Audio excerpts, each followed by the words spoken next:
वक्फ bill पर बिगड़े हालात, मरने मारने पर उतरे मौलाना, 5 राज्यों में सड़कों पर मुस्लिम, वक्फ पर कांग्रेस ने कर दिया खेल।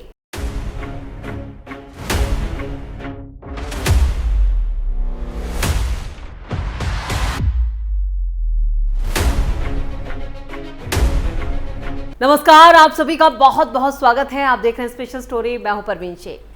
All India Muslim personal law board और मुस्लिम संगठनों ने वक्फ संशोधन बिल 2024 के खिलाफ 26 मार्च को पटना में विरोध प्रदर्शन किया, जिसमें तेजस्वी और लालू यादव भी शामिल हुए। लेकिन मुसलमानों के हंगामे के बीच कई राज्यों से मौलानाओं ने मोदी सरकार को सीधी सीधी धमकी भी दी है, जिसके बाद हिंदू संगठनों ने इन मौलानाओं के खिलाफ धावा बोल दिया है।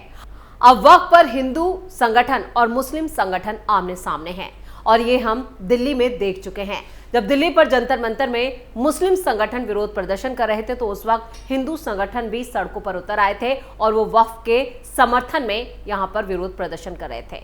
अब 5 राज्यों में हालात बिगड़ चुके हैं। ये वो राज्य हैं जहां पर all India Muslim personal law board ने विरोध प्रदर्शन का ऐलान किया है। दरअसल पटना में मुसलमानों के विरोध से हालात और बिगड़ गए। ये महज संदेश नहीं और ना ही शक्ति प्रदर्शन है, बल्कि संकेत है कि बिहार की राजनीति में वक्फ बिल का मुद्दा कितना बड़ा होने वाला है। जब दिल्ली में वक्फ संशोधन बिल को संसद में पेश करने की चर्चा जोर पकड़ रही है, तब पटना के गर्दनी बाग में मुस्लिम संगठनों का विरोध प्रदर्शन राजनीति में तपिश बढ़ा रहा है। तेजस्वी को क्यों बोलना पड़ा? इंशाअल्लाह जीत हमारी होगी। वक्फ बोर्ड संशोधन बिल के मुद्दे पर लालू यादव और तेजस्वी यादव को लगता है कि उन्हें विपक्षी खेमे के सारे राजनीतिक दलों को उन्होंने पीछे छोड़ दिया है। पटना में मुस्लिम पर्सनल लॉ बोर्ड सहित दूसरे मुस्लिम संगठनों के धरना प्रदर्शन में लालू यादव बेटे तेजस्वी यादव के साथ पहुंचे और वक्फ बिल का विरोध कर रहे नेताओं के साथ मंच भी साझा किया। मौके पर पहुंचकर मुस्लिम समुदाय को सपोर्ट देने वालों में AIMIM विधायक अख्तरुल ईमान भी शामिल थे। लेकिन बिहार चुनाव से पहले लालू यादव और तेजस्वी यादव का ये कदम खासतौर पर हर किसी का ध्यान खींच रहा है। वक्फ बिल का विरोध तो समाजवादी पार्टी के नेता अखिलेश यादव ने भी किया है और ममता बनर्जी ने तो ऐलान कर रखा है कि विधानसभा में उसके खिलाफ प्रस्ताव पास करेंगे। लालू यादव का 2 कदम आगे बढ़कर विरोध प्रदर्शन में मुस्लिम समुदाय के साथ खड़ा हो जाना उल्टा भी पड़ सकता है। अगर ये बैकफायर करता है तो इसका बड़ा नुकसान आरजेडी को। मुस्लिम मंच पर लालू तेजस्वी की मौजूदगी। लालू यादव बिहार विधानसभा चुनाव में कोई भी कोर कसर बाकी नहीं रखना चाहते और वक्फ संशोधन बिल के खिलाफ मुस्लिम संगठनों के विरोध प्रदर्शन में तेजस्वी यादव के साथ उनकी मौजूदगी इस बात का बड़ा उदाहरण है। लेकिन लालू यादव और तेजस्वी यादव का मुस्लिम समुदाय के साथ स्टेज शेयर करना और इंशाअल्लाह बोलकर आश्वस्त करना आरजेडी के वोट बैंक को लेकर किसी न किसी डर की तरफ इशारा भी करता है। प्रदर्शन स्थल पर तेजस्वी यादव ने अपनी तरफ से यकीन दिलाने की पूरी कोशिश की कि आरजेडी हमेशा मुस्लिम समाज के साथ लड़ाई में खड़ी है और वक्फ बिल के खिलाफ सबको साथ खड़ा होना पड़ेगा। तेजस्वी यादव ने कहा कि कुछ दल सत्ता के लालच में इस बिल का समर्थन कर रहे हैं। तेजस्वी यादव ने आगे कहा, वक्फ बिल देश को तोड़ने की साजिश है। लोकतंत्र और भाईचारे को खत्म करने की कोशिश की जा रही है। एक रहिए, इंशाअल्लाह हमारी जीत होगी। बिल के खिलाफ हम हैं। एकजुट होकर अलोकतांत्रिक और गैर संवैधानिक बिल के विरोध में हम लोग खड़े रहेंगे। बिल का हम लोग हर जगह विरोध करेंगे। हम लोग आप सभी के साथ खड़े हैं। केंद्र की बीजेपी सरकार को निशाने पर लेते हुए तेजस्वी यादव ने कहा, सरकार तानाशाह है, ये बिल पास नहीं होने देंगे। तेजस्वी यादव ने मुस्लिम समुदाय को अपना मैसेज तो दे दिया है, लेकिन मुश्किल यह है कि गैर मुस्लिम समाज को भी वही मैसेज साफ साफ मालूम हो गया है। सवाल यह है कि क्या मुस्लिम समुदाय के साथ इस तरह खड़े होकर तेजस्वी यादव ने बाकियों की नाराजगी नहीं मोल ले ली है? मुस्लिम संगठनों का इल्जाम है कि वक्फ संशोधन बिल उनकी मस्जिदों और दरगाहों को खतरे में डाल देगा। वक्फ बिल के खिलाफ पहले दिन दिल्ली के जंतर मंतर पर प्रदर्शन कर चुका मुस्लिम समुदाय अब पटना में विरोध प्रदर्शन पर उतारू है। बिहार चुनाव के मद्देनजर ये विरोध काफी अहम हो जाता है। लालू यादव के राष्ट्रीय जनता दल की पॉलिटिकल लाइन के हिसाब से देखें तो वक्फ बिल पर बाप बेटे का ताजा कदम बिल्कुल सही दिशा में जा रहा है, लेकिन कुछ बातें ऐसी भी हैं जो बहुत बड़े जोखिम की तरफ इशारा करती हैं। ये तो साफ हो चुका है कि आरजेडी को सभी मुस्लिम वोट नहीं कर रहे हैं। अगर ऐसा होता तो 2020 के बिहार चुनाव में असदुद्दीन ओवैसी के 5 उम्मीदवार विधानसभा नहीं पहुंच पाते और ठीक वैसे ही 2019 के चुनाव में कांग्रेस का मुस्लिम उम्मीदवार जीत जाता है और आरजेडी एक सीट के लिए तरसती रह जाती है। यानी यहां पर मुसलमान आरजेडी को वोट नहीं कर रहे हैं और यही वजह है कि यहां पर आरजेडी जीतती भी नहीं है। आखिर ये मुस्लिम वोट की लड़ाई नहीं है तो और क्या है कि पटना में होते हुए भी कांग्रेस के बड़े नेता लालू यादव की इफ्तार पार्टी से दूरी बना लेते हैं और अगले ही दिन दिल्ली में मीटिंग के बाद बताते हैं कि चुनाव तो कांग्रेस आरजेडी के साथ ही लड़ेगी। नीतीश और चिराग ने चल दी चाल। बिहार में आने वाले चुनावों को लेकर राजनीतिक माहौल गर्मा गया है। वक्फ संशोधन बिल को लेकर आरजेडी और एनडीए आमने सामने हैं। आरजेडी इस बिल का विरोध कर रही है, वहीं बीजेपी इसका समर्थन कर रही है। बीजेपी का कहना है कि इससे मुस्लिम समुदाय के गरीब लोगों को फायदा होगा, लेकिन इसी मुद्दे पर बीजेपी के सहयोगी दल जेडीयू और एलजेपी थोड़ा संभल कर चल रहे हैं। जेडीयू और एलजेपी को डर है कि कहीं अल्पसंख्यक वोटर उससे नाराज ना हो जाए। तेजस्वी यादव ने इस बिल को असंवैधानिक बताया और नीतीश कुमार पर सत्ता के लिए लालची होने का आरोप लगाया। लालू प्रसाद यादव भी पटना में वक्फ संशोधन बिल के विरोध प्रदर्शन में शामिल हुए। उन्होंने याद दिलाया कि कैसे उन्होंने लाल कृष्ण आडवाणी का रथ रोक दिया था। चिराग और मांझी ने महागठबंधन पर बोला हमला। हालांकि इस बीच एलजेपी नेता चिराग पासवान ने कांग्रेस और आरजेडी पर मुसलमानों को सिर्फ वोट बैंक की तरह इस्तेमाल करने का आरोप लगाया।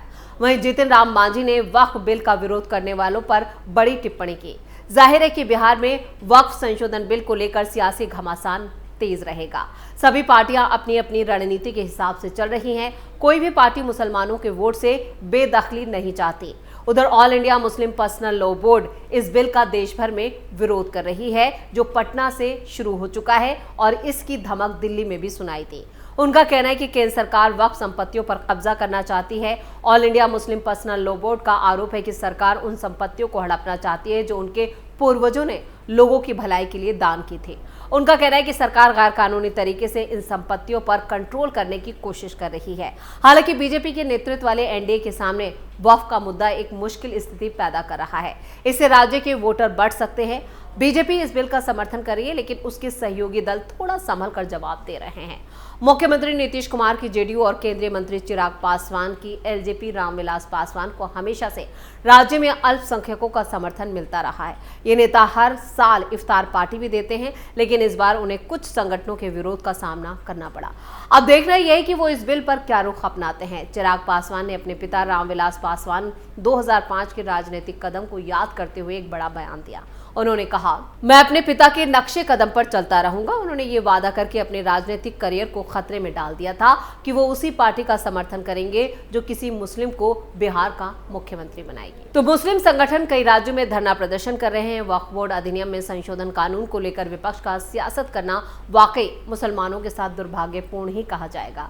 किसी भी कौम के लिए जड़ता नुकसान देती है। मुस्लिम समुदाय के ज्यादातर लोगों को ये बात समझ आ गई है, मगर उन्हें गुमराह करने की कोशिश की जा रही है और गुमराह करने वाले उनके अपने ही हैं।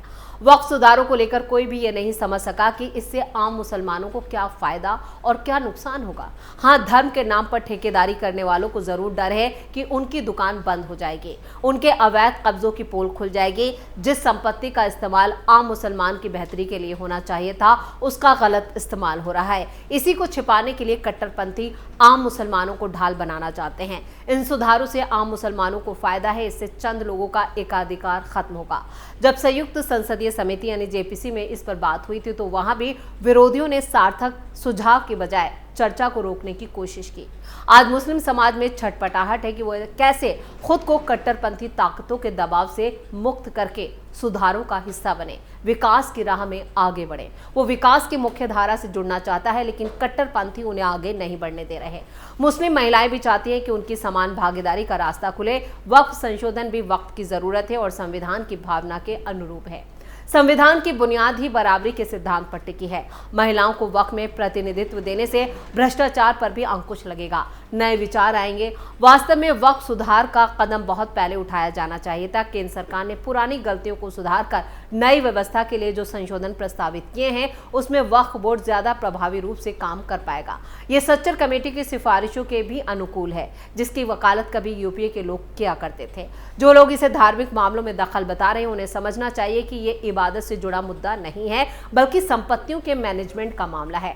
संपत्तियों का बेहतर तरीके से उपयोग सुनिश्चित करने के लिए आज वक्फ को चुनिंदा लोगों के चंगुल से मुक्त कराना जरूरी है।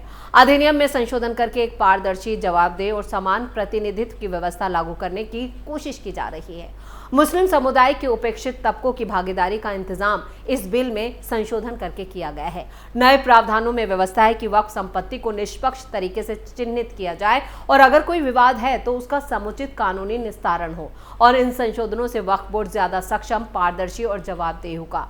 केंद्र सरकार के जरिए ऑडिट करा सकेगी। वक्फ जमीनों को जिला मुख्यालयों के राजस्व विभाग में रजिस्टर्ड कराने और कंप्यूटर में रिकॉर्ड बनाने से इसकी ट्रांसपेरेंसी बढ़ेगी। न्याय के लिए अदालत जाने का मौका मिलेगा। ट्रिब्यूनल के फैसले को हाईकोर्ट में चुनौती दी जा सकेगी। पुराना कानून मुसलमानों को बांटने वाला था। हमें नए सर्व समावेशी कानून का स्वागत करना चाहिए। बदलाव समय की जरूरत है और वक्फ बोर्ड में जो बदलाव किए गए हैं उसकी तारीफ करनी चाहिए, ना कि मुसलमानों को गुमराह करना चाहिए। और जिस तरह से ये कट्टरपंथी मुसलमानों को गुमराह कर रहे हैं, इससे साफ है कि मुसलमान कभी भी विकास की राह में आगे नहीं बढ़ पाएगा, जबकि वो विकास की मुख्य धारा से जुड़ना चाहते हैं। लेकिन बार बार ये कट्टरपंथी मौलाना जो आम मुसलमान है उसे मुख्य धारा से तोड़कर बांटना चाहता है, उसे अलग करना चाहता है। अब ये देखना होगा कि यहाँ पर मोदी सरकार संसद में इस बिल को पास करा के कौन से नई इबारत लिखती है। लेकिन जिस तरह से ये मौलाना विरोध कर रहे हैं वो विरोध मुसलमानों का ही नुकसान करेगा। स्पेशल स्टोरी में इतना ही। वीडियो कैसा लगा कमेंट करके अपनी राय जरूर दें। वीडियो को लाइक करें, शेयर करें और कैपिटल टीवी को सब्सक्राइब जरूर करें। धन्यवाद।